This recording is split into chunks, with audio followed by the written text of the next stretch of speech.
Welcome you all. ದಿನ 5 questions solve ಮಾಡ್ತಾ ಇದ್ದೀವಿ.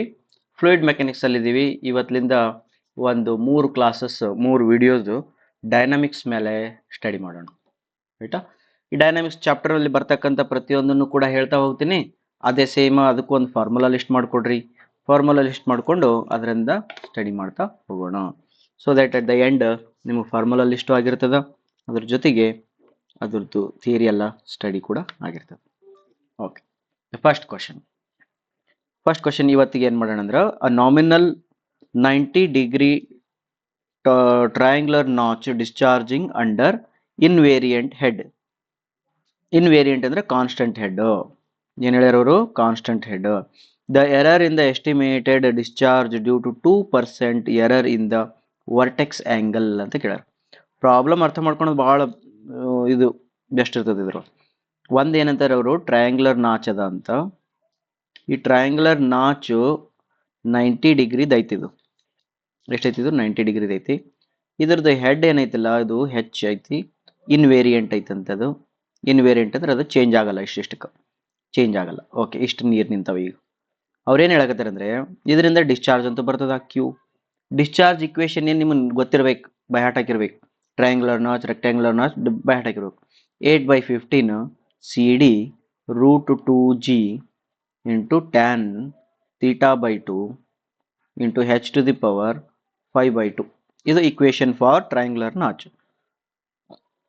ಬಟ್ ಇಲ್ಲಿ ಪ್ರಾಬ್ಲಮ್ ಏನಂತಂದ್ರೆ, ಅವ್ರು ಏನು ಹೇಳ್ಯಾರ ಅವರು, error in the estimated discharge due to 2% error in the vertex angle ಅಂತ.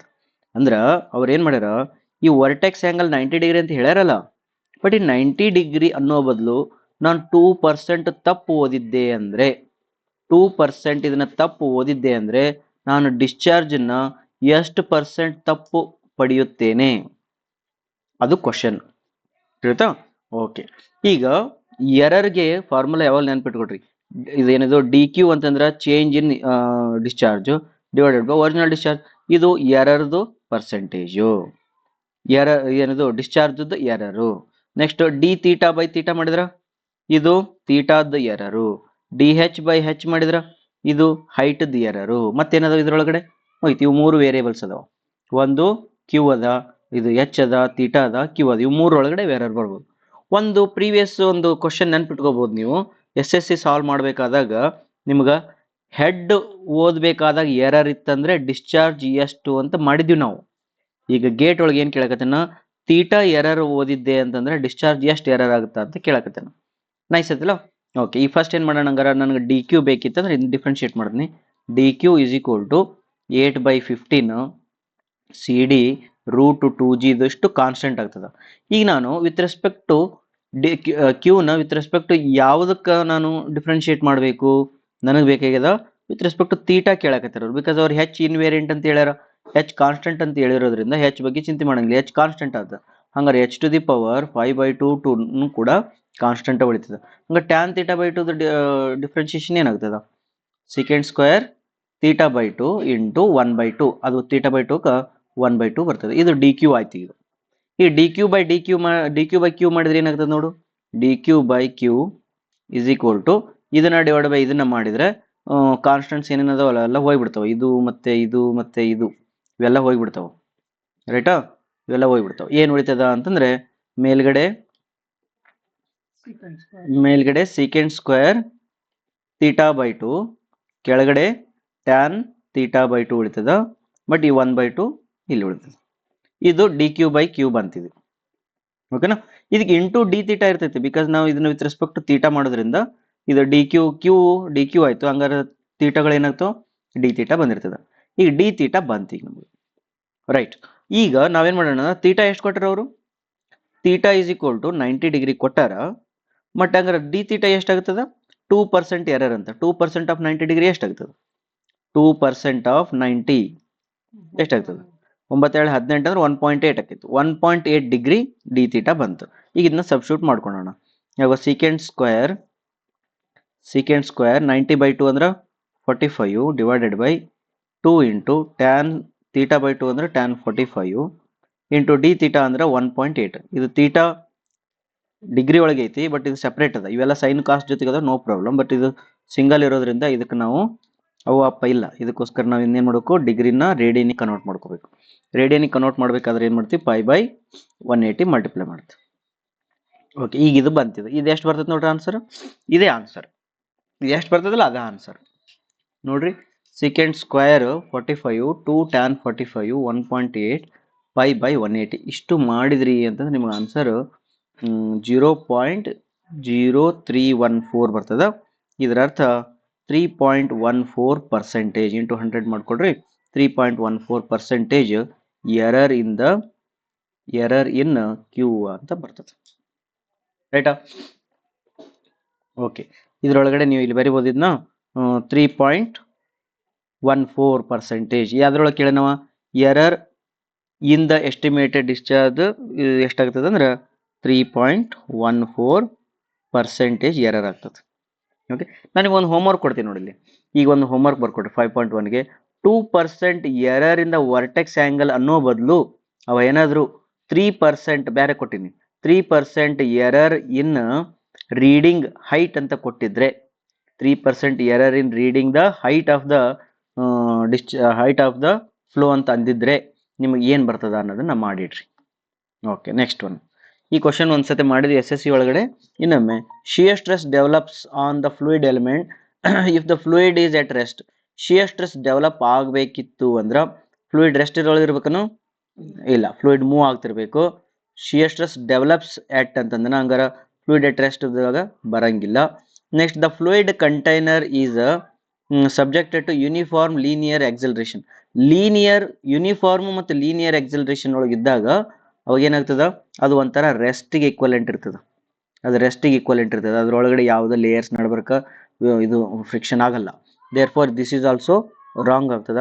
ದ ಫ್ಲೂಯಿಡ್ ಈಸ್ ಇನ್ವಿಸಿಡ್ ಅಂತ ಹೇಳಿ. ಇನ್ವಿಸಿಡ್ ಅಂದ್ರೆ ವಿಸ್ಕಾಸಿಟಿ ಈಕ್ವಲ್ ಟು 0 ಅಂತ ಅರ್ಥ. ವಿಸ್ಕಾಸಿಟಿ 0 ಇತ್ತು ಅಂತಂದ್ರೆ ಫ್ಲೂಯಿಡ್ ಅದರೊಳಗೆ ಶಿಯರ್ ಸ್ಟ್ರೆಸ್ ಡೆವಲಪ್ ಆಗಲ್ಲ. ದ ಫ್ಲೂಯಿಡ್ ಈಸ್ ವಿಸ್ಕಸ್ ಇರಬೇಕು, ಮತ್ತೆ the flow is non uniform ಇರಬೇಕು. ನಾನ್ ಯೂನಿಫಾರ್ಮ್ ಅಂದ್ರೆ velocity with respect to distance, depth ಅವು ಏನಿರ್ಬೇಕು ಚೇಂಜ್ ಆಗ್ತಿರ್ಬೇಕಂದ್ರೆ ನಿಮಗೆ ಬರ್ತದೆ. ಇದು ಬೆಸ್ಟ್ ಎಕ್ಸಾಂಪಲ್ ಇಕ್ವೇಶನ್ ಯಾವುದಂತಂದ್ರೆ tau is equal to mu into du/dy. ಇದೇ ಇಕ್ವೇಶನ್ ಒಳಗೆ ಗೊತ್ತಾಗ್ತದ ವಿಸ್ಕಾಸಿಟಿ ಇರಬೇಕು ಮತ್ತು du/dyನು ಇರಬೇಕು. ಅಂದ್ರೆ ವಿಸ್ಕಸ್ ಇರಬೇಕು ಮತ್ತು ನಾನ್ ಯೂನಿಫಾರ್ಮ್ ಇರಬೇಕು. Therefore D option is the correct answer. Next, if for a fluid in motion pressure at a point is same in all directions then the fluid is ಅಂತ ಕೇಳೋರು. Pressure in all direction ನಾವು ಏನು study ಮಾಡಿವಿ? For the fluid in motion study ಮಾಡಿಲ್ಲ, ನಾವು study ಮಾಡಿವಿ rest ಒಳಗಡೆ. Rest ಒಳಗೆ ಇದ್ದಾಗ pressure in all direction equal to 0 is equal ಅಂತ ಹೇಳಿದ್ರೆ ಅದಕ್ಕೆ ನಾವೇನಂತೀವಿ ಪಾಸ್ಕಲ್ಸ್ ಲಾ ಅಂತ ಕರಿತೀವಿ. ಪಾಸ್ಕಲ್ಸ್ ಲಾ ಅಂತ ಕರಿತೀವಿ. ಬಟ್ ಇಲ್ಲಿ ಏನು ಮಾಡ್ಯಾನ ಅಂತಂದ್ರೆ ಪ್ರೆಷರ್ ರೆಸ್ಟ್ ಒಳಗೆ ಕೇಳಿಲ್ಲ, ಮೋಷನ್ ಒಳಗೆ ಕೇಳ್ಯಾನ ಅಂದಮೇಲೆ ಇದು ಪಾಸ್ಕಲ್ಸ್ ಲಾ ಅಂತೂ ಅಲ್ಲ. ಪಾಸ್ಕಲ್ಸ್ ಲಾ ಅಂತೂ ಅಲ್ಲ. ಬಟ್ ಈಗ ನಾ ಕೆಳಗಡೆ ಬರ್ಬೇಕು. ರಿಯಲ್ ಫ್ಲೂಯಿಡ್ ಒಳಗಾಗುತ್ತೋ, ನ್ಯೂಟೋನಿಯನ್ ಫ್ಲೂಯಿಡ್ ಒಳಗಾಗುತ್ತೋ, ಐಡಿಯಲ್ ಫ್ಲೂಯಿಡ್ ಒಳಗಾಗುತ್ತೋ, ನಾನ್ ನ್ಯೂಟೋನಿಯನ್ ಫ್ಲೂಯಿಡ್ ಆಗುತ್ತೋ. ಪಾಸ್ಕಲ್ ಏನದನ್ನಲ್ಲ ಅವನು ರಿಯಲ್ ಫ್ಲೂಯಿಡಿಗೆ ತನ್ನ ಇಕ್ವೇಶನ್ ಅನ್ನು ಕೊಟ್ಟಾನ. ಹಾಗಾದ್ರೆ ಇದನ್ನ ನಾವಿಲ್ಲಿ ಮೋಷನ್ ಒಳಗಿದ್ದಾಗ ಇದು ಅನ್ನೋದು ಬೇಡ. ನ್ಯೂಟೋನಿಯನ್ ಫ್ಲೂಯಿಡ್ ಮತ್ತು ಪಾಸ್ಕಲ್ಸ್ ಲಾ ನ್ಯೂಟೋನಿಯನ್ ಫ್ಲೂಯಿಡ್ಗೆ ಅಪ್ಲೈ ಆಗ್ತದೆ. ನಾನ್ ನ್ಯೂಟೋನಿಯನ್ ಫ್ಲೂಯಿಡ್ ಇತ್ತಂದ್ರೆ ಮತ್ತು ಐಡಿಯಲ್ ಫ್ಲೂಯಿಡ್ ಇತ್ತಂದ್ರೆ ನಾವು ನೋಡ್ಬೇಕೀಗ. ರೈಟಾ? ಈಗ ಐಡಿಯಲ್ ಫ್ಲೂಯಿಡ್ ಒಳಗಡೆ ಅದು ಮೂವ್ ಆಗ್ತಿರ್ತದ ಅಂದ್ರೆ ಮೋಷನ್ ಅದ. ಬಟ್ ವಿಸ್ಕಾಸಿಟಿ ಅಂದ್ರೆ ಅದೇನ shear stress between the 2 layers ಏನಾಗ್ತದೆ 0 ಆಗೇ ಇರ್ತದೆ. ಯಾಕ? ಬಿಕಾಸ್ ಅದರೊಳಗಡೆ ಮ್ಯೂ ಇಲ್ಲ. ಐಡಿಯಲ್ ಫ್ಲೂಯಿಡ್ ಅಂತಂದ್ರೆ ಏನರ್ಥ? ಅದರೊಳಗಡೆ ವಿಸ್ಕಾಸಿಟಿ ಇಲ್ಲ. ಇದೊಂದು ಸ್ವಲ್ಪ ಚಲೋ ಅನ್ಸಕತ್ತದ. ನೆಕ್ಸ್ಟ್ ನೋಡೋಣ. ನಾನ್ ನ್ಯೂಟೋನಿಯನ್ ಫ್ಲೂಯಿಡ್ ಅದನ್ನ. ನಾನ್ ನ್ಯೂಟೋನಿಯನ್ ಫ್ಲೂಯಿಡ್ ಇದ್ರೂ ಕೂಡ ಅದರೊಳಗಡೆ ವಿಸ್ಕಾಸಿಟಿ ಇರೋದೇ ಅಂತಂದ್ಮೇಲೆ ಅದು ರೆಸ್ಟ್ ಒಳಗಿದ್ದಾಗ ಈಕ್ವಲ್ ಇನ್ ಆಲ್ ಡೈರೆಕ್ಷನ್ ಅಂತ ಹೇಳ್ಬೋದಾಗುತ್ತೆ. ಬಟ್ ಇಲ್ಲಿ ನಾನ್ ರೆಸ್ಟ್ ಒಳಗಿದ್ದಾಗ, ಬಟ್ ಇವು ಮೋಷನ್ ಅಂದಿದ್ದಕ್ಕೋಸ್ಕರ ಇದನ್ನು ತೆಗೆದ್ಬಿಡೋಣ. ಬಿಕಾಸ್ ಇದ್ರೊಳಗೆ ಮ್ಯೂ ಐತಿ, ಇದ್ರೊಳಗಡೆ ಮ್ಯೂ ಇಲ್ಲ. ಹಂಗಾರೆ ನೀವು ಹಿಂಗೆ ಕೇಳ್ಬಾರ್ದು ಸರ್, ಮತ್ತೆ ಹಂಗಾರೆ ಪಾಸ್ಕಲ್ಸ್ ಲಾ ಹೇಳಿದಾನ ಅಂತಂದ್ರೆ ಮ್ಯೂ ಈಕ್ವಲ್ ಟು 0 ಅನ್ರಿ. ಇಲ್ಲ, ಮ್ಯೂ ಇರ್ತದ, ಬಟ್ ಅದು ರೆಸ್ಟ್ ಒಳಗಿರ್ತದ. ಬಟ್ ಇಲ್ಲಿ ಏನಾಗೈತಿ, ಮ್ಯೂನೇ ಇಲ್ಲ, ಅದು ರೆಸ್ಟ್ ಒಳಗರ ಇರಲಿ ಮೋಷನ್ ಒಳಗರ ಇರಲಿ, ಅದ್ರೊಳಗಡೆ ಶಿಯರ್ ಸ್ಟ್ರೆಸ್ ಅಂತ ಇರಂಗಿಲ್ಲ. Therefore this is correct answer. ನೀವು ಒಂದು ಯಾವಾಗ ನೆನ್ಪಿಟ್ಕೊಡ್ರಿ, pressure in all direction equal ಆಗಬೇಕಿತ್ತು ಅಂದ್ರೆ ಶಿಯರ್ ಸ್ಟ್ರೆಸ್ 0 ಇರ್ಬೇಕು. ಇದು ಒಂದ ಪಾಯಿಂಟ್ ನೆನ್ಪಿಟ್ಕೊಂಡ್ಬಿಡ್ರಿ. Pressure in all direction equal to 0 ಇರ್ಬೇಕಂದ್ರ ಈಕ್ವಲ್ ಟು ಕಾನ್ಸ್ಟೆಂಟ್ ಇರಬೇಕಿತ್ತು ಅಥವಾ ಸೇಮ್ ಇರಬೇಕಿತ್ತು ಅಂದ್ರೆ ಶಿಯರ್ ಸ್ಟ್ರೆಸ್ 0 ಇರಬೇಕು. ಇದೊಂದು ಮನಸ್ಸಿನಾಗ ಇತ್ತಂದ್ರೆ ಇದಕ್ಕೆ ಆನ್ಸರ್ ಮಾಡ್ತೀರಿ. Next question, the equation gz v square by 2 plus p by rho equal to constant along a streamline holds true for. ಇದು ಯಾರ ಇಕ್ವೇಶನ್? ಇದು Bernoulli's equation. But Bernoulli's equation ನಮ್ದು ಹೆಂಗೈತೆ ಹೇಳು? V square by p by rho g ಅದ plus v square by 2g ಅದ plus z ಅದ equal to constant ಅದ. ಬಟ್ ಇವನ್ ನಂತರ ಬೇರೆ ಐತಲ್ಲ, ಡಿವೈಡೆಡ್ ಬೈ ಎಲ್ಲ ಇಂಟು ರೋ ಮಾಡಿದಾರ, ಇಂಟು ಜಿ ಮಾಡ್ರಿ, ಈ ಕಡೆಗೆ ಇಂಟು ಜಿ ಮಾಡ್ರಿ, constant into constant again becomes a constant. ಹಂಗಾರೆ ಇದು ಜೆಡ್ಗೆ ಜಿ ಆಗ್ತದ, ನೆಕ್ಸ್ಟ್ ಈ ಜಿ ಹೋಗ್ತದ, ಈ ಜಿ ಹೋಗ್ತದ, ಸೇಮ್ ಇಕ್ವೇಶನ್ ಬರ್ತದೆ. ಈ ಇಕ್ವೇಶನ್ ಸಾಲ್ವ್ ಮಾಡೋಕ್ಕಿಂತ ಮುಂಚೆ ಅಥವಾ ಡೆರೈವ್ ಮಾಡೋದಕ್ಕಿಂತ ಮುಂಚೆ ನೀವು ಒಂದಿಷ್ಟು ಅಸ್ಯೂಮ್ ಮಾಡಿರ್ತೀರಿ. ಒಂದ್ಸತಿ ಬರ್ಸಿದಿನ ಏನಂತ, ಇದ್ರೊಳಗೆ ಪ್ರೆಷರ್ ಫೋರ್ಸ್ ಇರ್ತದ, ಆಮೇಲೆ ಗ್ರಾವಿಟಿ ಫೋರ್ಸ್ ಇರ್ತದ, ಟರ್ಬುಲೆನ್ಸ್ ಫೋರ್ಸ್ ಇರ್ತದ, ವಿಸ್ಕಸ್ ಫೋರ್ಸ್ ಇರ್ತದ, ಮತ್ತೆ ಫೋರ್ಸ್ ಡ್ಯೂ ಟು ಕಾಂಪ್ರೆಸಿಬಿಲಿಟಿ ಇರ್ತದ. ಬಟ್ ಬರ್ನೌಲಿಸ್ ಇಕ್ವೇಶನ್ ಡಿರೈವ್ ಮಾಡಬೇಕಾದಾಗ ನಾವೇನ್ ಮಾಡ್ತೀವಿ? ಫ್ಲೋ ಇಸ್ ಇನ್ಕಾಂಪ್ರೆಸಿಬಲ್ ಅಂತೀವಿ, ಎಫ್ ಸಿ ಈಕ್ವಲ್ ಟು 0 ತೆಗಿತೀವಿ. ಫ್ಲೋ ಇಸ್ ಐಡಿಯಲ್ ಅಂತೀವಿ, ಮ್ಯೂ ಈಕ್ವಲ್ ಟು 0 ಅಂತೀವಿ. ಫ್ಲೋ ಇಸ್ ಲೆಮಿನಾರ್ ಅಂತೀವಿ, ಟರ್ಬುಲೆನ್ಸ್ ಈಕ್ವಲ್ ಟು 0 ಅಂತೀವಿ. ದೇರ್ ಫೋರ್ ಇವೆರಡೇ ಗವರ್ನ್ ಆಗ್ತೀವಿ. ಇವೆರಡರಿಂದ ಬಂದಿರತಕ್ಕಂಥದ್ದು ಇದು ಇಕ್ವೇಶನ್ ಆಗಿದ್ರಿಂದ ನಿಮಗೆ ಇನ್ಕಾಂಪ್ರೆಸಿಬಲ್ ಮತ್ತೇನಿದು ಮ್ಯೂ ಅಂದ್ರೆ ವಿಸ್ಕಾಸಿಟಿ 0 ಮತ್ತೆ ಟರ್ಬುಲೆನ್ಸ್ ಈಕ್ವಲ್ ಟು 0 ಇದ್ದಿದ್ದನ್ನ ಆಪ್ಷನ್ ತೆಗಿಬೇಕೀಗ, ನಾವು ಹುಡುಕ್ಬೇಕೀಗ. ಸ್ಟಡಿ ಬಗ್ಗೆ ಮಾತಾಡಕತ್ತೇನ, ಸ್ಟಡಿ ಅಂತೂ ಇರತೈತೆ, ಡೋಂಟ್ ವರಿ. ಫ್ರಿಕ್ಷನ್ಲೆಸ್ ಕಾಂಪ್ರೆಸಿಬಲ್ ಅಂತ ಬೇಡ. ಸ್ಟಡಿ ಯೂನಿಫಾರ್ಮು ಇನ್ಕಾಂಪ್ರೆಸಿಬಲ್ ಅಂದ್ರೆ ಇನ್ಕಾಂಪ್ರೆಸಿಬಲ್ ಐತಿ, ಓಕೆ ಕನ್ಸಿಡರ್ ಮಾಡೋಣ. Uniform study is okay, uniform ಅವಶ್ಯಕತೆ ಇಲ್ಲ. ಬಿಕಾಸ್ ನಿಮ್ಗೆ ಬರ್ನೌಲಿಸ್ ಇಕ್ವೇಶನ್ ಅನ್ನು ನೀವು ಸಣ್ಣ ಡಯಾಮೀಟರ್ ಟು ದೊಡ್ಡ ಡಯಾಮೀಟರ್ಗೂ ಯೂಸ್ ಮಾಡ್ತಿರ್ತೀರಿ, ಸಣ್ಣ ಲೆಂತ್ ಟು ಸಣ್ಣ ಡೆಪ್ತ್ ಟು ಗ್ರೇಟರ್ ಡೆಪ್ತ್ಗೂ ಕೂಡ ಯೂಸ್ ಮಾಡ್ತೀರಿ ಅಂದ್ರೆ ಅದು ಯೂನಿಫಾರ್ಮ್ ಆಗಿರ್ಲಿಕ್ಕೆ ಸಾಧ್ಯ ಇಲ್ಲ. Therefore second option cancel. ಮೂರನೇದು ಸ್ಟಡಿ ಅಂತೂ ಇರತ್ತದ. ಫ್ರಿಕ್ಷನ್ಲೆಸ್ ಇನ್ಕಾಂಪ್ರೆಸಿಬಲ್ ಫ್ಲೂಯಿಡ್ ಅಂತಾನ, ಇನ್ಕಾಂಪ್ರೆಸಿಬಲ್ ಅಂತೂ ಓಕೆ. ಅನ್ಸ್ಟಡಿ ಅಂತಾನ ಇನ್ ತೆಗೆದ ಬಿಡು, ಹಂಗಾರೆ ಇದು ಕರೆಕ್ಟ್ ಆಯ್ತು. ಈಗ ನನಗೆ ಯೋಚನೆ ಬೇಕಾಗಿತ್ತು ಫ್ರಿಕ್ಷನ್ಲೆಸ್ ಕರೆಕ್ಟಾ ತಪ್ಪಾ ಅಂತ. ಎಸ್, ಮ್ಯೂ ಇಲ್ಲ ಅಂದಮೇಲೆ ಅದು ಫ್ರಿಕ್ಷನ್ಲೆಸ್ ಆಯ್ತು. ಇನ್ನೊಂದು ಏನಂತಂದ್ರೆ ಈಕ್ವಲ್ ಟು ಕಾನ್ಸ್ಟೆಂಟ್ ಅದ.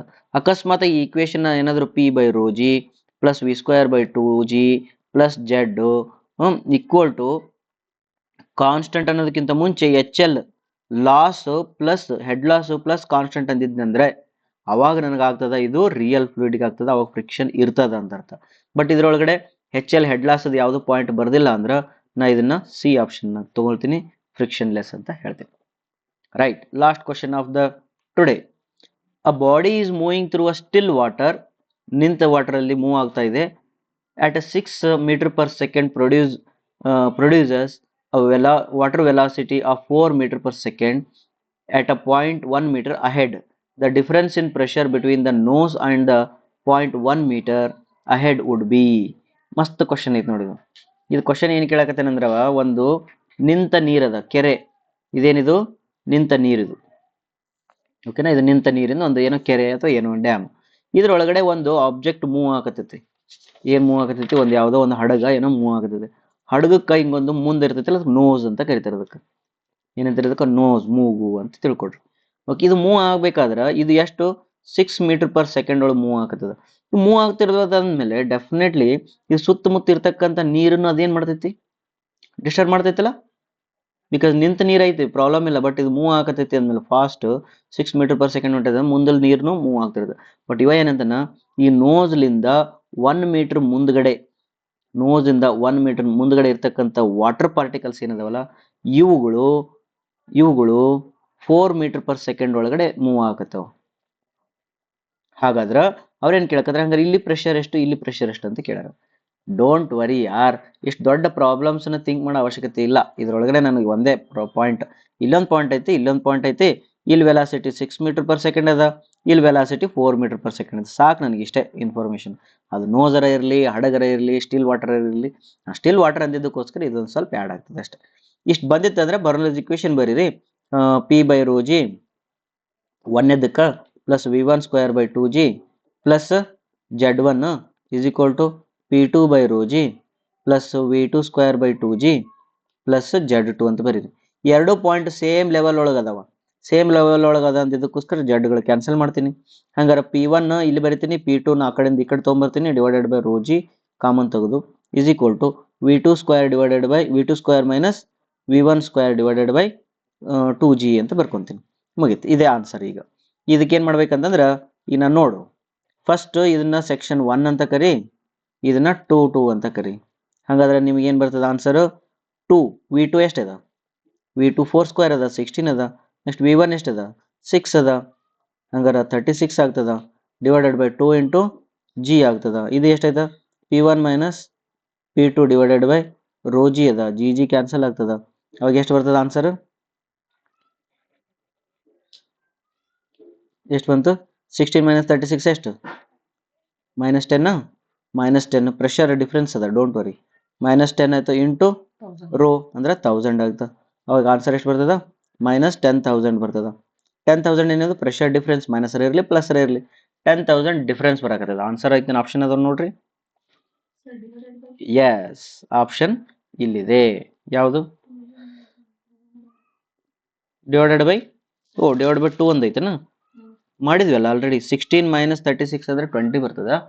20 ಬೈ 2 ಮಾಡಿದ್ರೆ 10 ಬರ್ತದ. ಓಕೆನಾ? Right. Therefore the answer is 10,000 ಬರ್ತದೆ. Thank you very much. 5 question ಅದು. ಇದೇ ರೀತಿ ದಿನ 5 ಕ್ವಶನ್ಸ್ ಮಾಡ್ತಾ ಹೋಗ್ರಿ.